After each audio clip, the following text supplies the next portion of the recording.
Kosei Fujita. That's got to be the best strategy coming into a matchup like this, but do not ignore that bum left shoulder.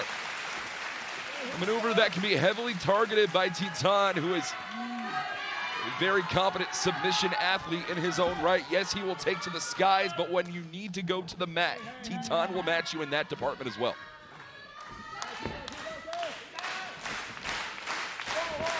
It was a hard loss yesterday for Kosei Fujita against TJP. TJP now 4 points on the board. Undefeated since his first victory in the tournament. Can he keep that momentum going? Fujita couldn't. Cover here for Fujita, just 2. That left shoulder was the target for TJP in previous matches.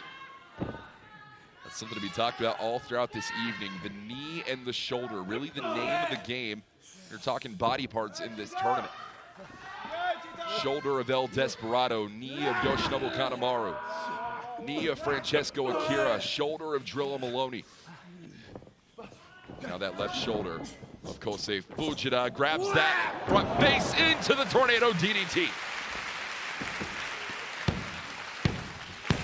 And it was an impressive victory for Titán over Kevin Knight just yesterday in Himeji.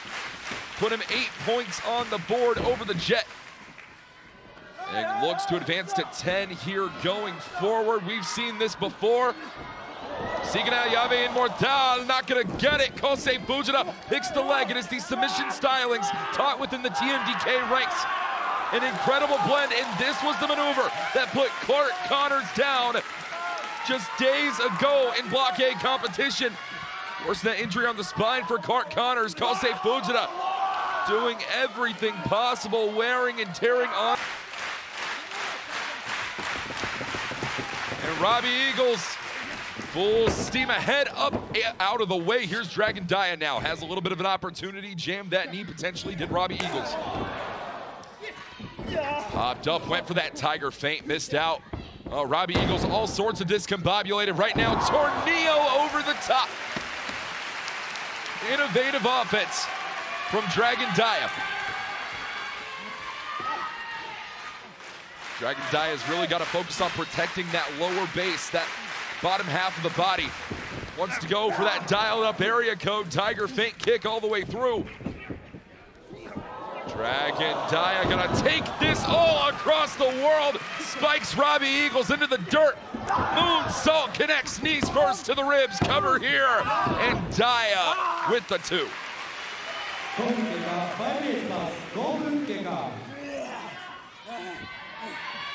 5 minutes have elapsed in this competition. Potentially many more to go. Dragon Dia wants to show off, show out for Dragon Gate Wrestling. Cover here, cover here. 2 count.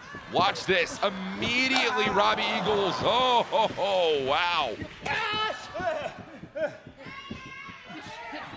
Eagles wants that turbo backpack. Turbo backpack popped up onto the shoulders. Dia, Hurricane Rana driver cover here. Dragon Dia could have pulled out the upset of this tournament by far.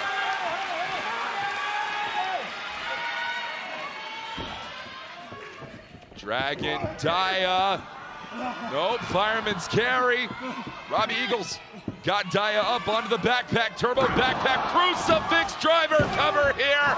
Reptilian Kai could not get it done in the end. We're going to talk about it in a minute because Kanemaru has other plans in mind. A very early start to this matchup for Yoshinobu Kanemaru, and this is something that we have seen before out of the heel master, the master strategist, the reason they call him that, you're seeing right now live on your screen, NJPW World.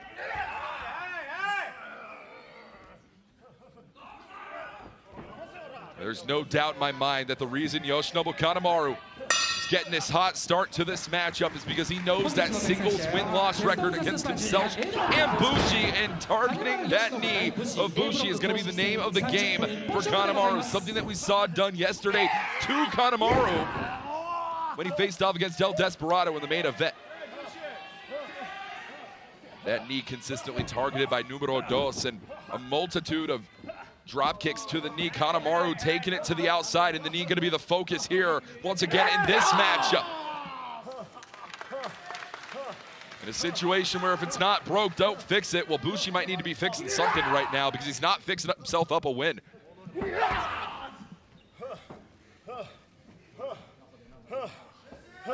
Talk about the record here real quick between these two men. First match, July 20th, 2016. It was the 2016 Super J Cup. Yoshinobu Kanemaru defeating Bushi live in Korakuen Hall. Sub 10.5-minute matchup. Multiple times since then, these two men have faced off. 3 wins to Bushi, 2 wins to Yoshinobu Kanemaru. Kanemaru looking to even up that record. Bushi looking to continue that streak. The last 2 matches that these two men have had against one another, Bushi came out on top. Both of those matches coming in the midst of Best of the Super Junior action. Let's not forget, nearly a year to the day. Whoa! Joe Moloney deciding that his time is right now and that Kushida's time very well could be up, as it looks like we're going to be getting an early start to this matchup here, Robbie. Well, that's one way that you can try and take a veteran off guard is jump him, but it's not worked out for him right now. Yeah, crossbody right out of the gate for Kushida as the bell sounds. 1 fall, 30-minute time limit. No time necessary for Kushida underneath that bottom rope. And Moloney and Kushida gonna play this game of King of the Mountain here. Oh, wait a minute, Moloney. No, good Lord, DDT right off the apron. Tactical offense from Drilla. You got to imagine anything he does in this match is specifically to set up the Drilla killer. And as I mentioned before, he's hit Kushida with that before. Even right now, Kushida's neck, the stinging pain he has from that DDT, he's going to have that PTSD coming back from the Drilla killer. So he's going to be kind of one step off and trying to defend anything that feels like he's in that same position. Also thinking about that left bicep tear Joe Moloney suffered previous tours ago. Still not completely healed, in Kushida, a man who you know just as well as anyone, does his homework, does his tape study. I think there's a reason Joe Moloney attacked right out of the gate like that, Robbie, knowing that Kushida's going to be targeting that left arm, possibly feeling threatened going forward in this tournament. Absolutely. You backed a dog into a corner, and what's the dog done? It's bitten hard. And he's probably not happy with the results that he's gotten so far in this tournament. I'm sure he wanted more points than what he has right now, so he's going to do it at the expense of Kushida. Kushida, very expensive man, sitting near the top. 8 points on the board, 6 for Moloney. Cover here, just 1. If I'm looking at it just from the numbers, you know, of course I want Drilla Moloney to win because then that gives me a better position at the top of the block. But when I'm actually thinking about... Feeling the energy from this crowd here tonight in Osaka. The Jet looking to lift off here against HAYATA. And just like that, most beautiful drop kicks in the game right now has Kevin Knight. With such ease, he puts 2 souls in your face. 2 souls to eliminate 1. Kevin Knight takes to the sky and underneath. Wait a minute, gonna follow up right back here. HAYATA out of nowhere. Those coiled springs in the legs of Kevin Knight paying dividends here in Osaka. That over-the-corner plancha that he does is unreal. That's probably one of the coolest things I've seen this whole tournament. And that's not really reinventing the game. He's just taking something that we all know and we all do, and he just does it from an angle that you don't expect it to come from. Different angle, different identity, different side. We've seen this before from Knight, though. Up and overshot. HAYATA popped up. Sky high, down low. Knight in on the cover here, and it's 2 and 2 only. And that hurt my lower back, and I didn't even take it. Throughout Kevin Knight's in-ring competition, you're going to notice a smile consistently on his face. This is a guy who loves what he's doing. He loves competing inside the squared circle. There's just an energy that this crowd provides him. There's a reason he's made it all the way to 6 points so far. He's got to ride that momentum with the crowd, but sometimes it might make you make a move too soon, too early. Potentially like that spike DDT attempt, which has been quickly stopped at the hands of HAYATA. One of these men will advance forward to 8 points unless we find ourselves in a draw situation. As HAYATA haven't seen one of those all throughout this tournament so far. Bam! It's a carry right off the side of the skull. Low level. Cover. Just 2. He's going for your neck. Oh, gosh, and all of those tendons connect all the way up and down, even through the spine. Cover here, spine down, 2 count. If it was your arm that was just the problem, then maybe you could get through some of this stuff, right? But the fact that he's always targeting that trap region that connects the shoulder and the neck together, when he gets something like the bone lock on you, it hurts twofold. You're fighting off 2 different pain points. Ninja Mack trying to fight off Taiji Ishimori here. An onslaught of chops, looking to wear down the chiseled vet. Ishimori ripcord out, brought him up, tilt-a-whirl, wants that bone lock, and that bone lock might be here way sooner than Mack wants to admit. Taiji Ishimori could have Ninja Mack right here, Robbie. This is the hold I was talking about. It don't feel good. Scramble. Ninja Mack makes it to the bottom rope in the end. Yeah. The pain is so intense on that hold. You just got to scramble. You got to rush for the ropes. The longer that you sit and try and catch your breath, pain just gets worse. It intensifies. I love this stick-up bone lock. Taiji Ishimori has won many a championship, many a match, especially many a Best of the Super Junior block match with the maneuver of that style. Been doing so throughout this tournament here. He ain't won a Best of Super Junior. Well, you're right about that, Taiji Ishimori. That's the one thing that has eluded him throughout his illustrious career so far. A BOSJ 31 win off the rebound. Mack in with the German. Got him with the super kick in the end as well. And Ninja Mack clearing the airways. It is time. But can he pull off the handsprings? Mr. Kamikaze looking to take to the sky. Ninja Special. He did that with one arm. He did that with one arm, Walker. Despy rolls right back out to this side. Yeah, oh, he's telling him to come right at him. Spoken a little bit too soon just go away from this table, please. No. You're right by me. I really don't like this. Oh, I like that, though. A lot of people have been saying recently, Clark Connors been ever more incensed ever since that loss to Kosei Fujita, your TMDK tag team cohort. Says that loss is what is fueling this aggression. This isn't the same aggression we saw at the beginning of this tournament. This is far more turning up the dial. Yeah, well, that's the kind of stuff that happens when he wants to put the Ron Miller special on my tag team partner. Like, he thinks I'm not going to see that. I saw that. I just haven't spoken about it yet because I've been so focused. But I saw exactly what he was doing, and it's funny, you know. Karma game and got him. Connors, that steel chair right across the spine of Desperado. Asami, do something.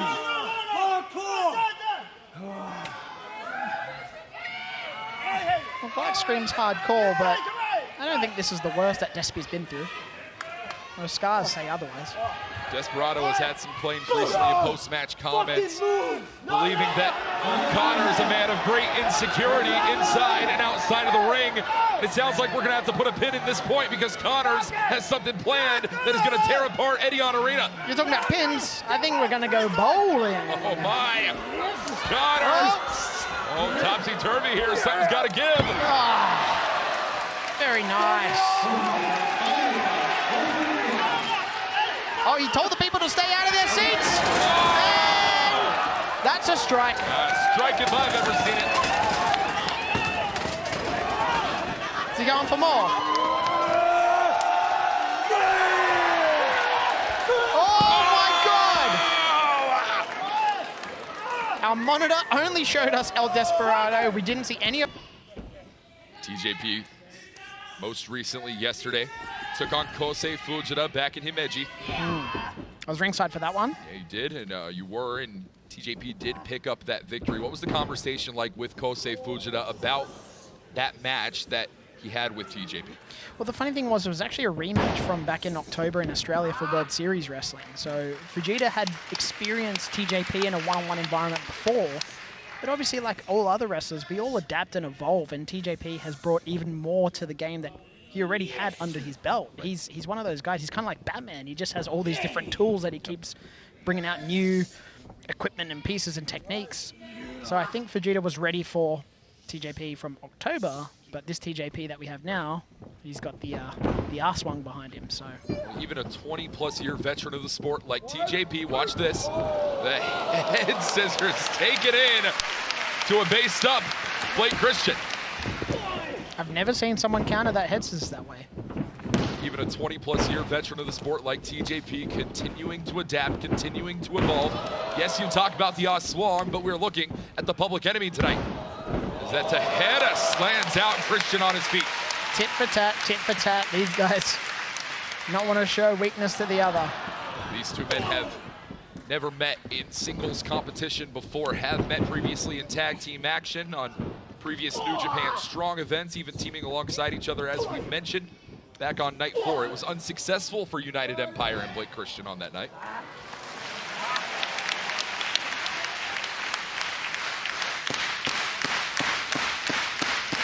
It is a raucous Osaka crowd, and well,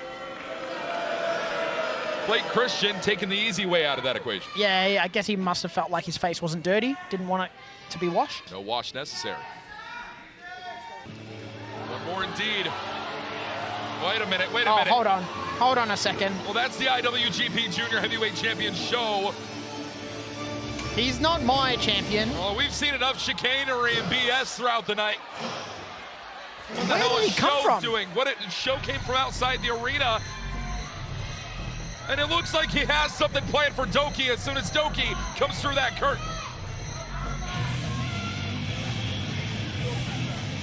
Wait a minute. This all could be a ruse. He might have already attacked DOUKI. Robbie, look to your left, Robbie. Oh my goodness, he saw what was coming. DOUKI knew what was to come. And this one is getting started much earlier than anyone could have anticipated. Good on you, DOUKI. For once, you had eyes in the back of your head. Almost a clairvoyance unlike anyone could have expected. What a crazy night we're having in Osaka. Sorry, Walker, I just want to talk about that. We truly are having the night in Osaka ahead of the night, June 9th in Dominion. This entire building is clearly behind DOUKI. Yeah, folks, the bell is sounded. We're officially on the way. This is our main event. This is 30-minute time limit, and this is Block B. But for DOUKI, he said it in post-match comments, this is more than a best of the Super Junior Block B matchup.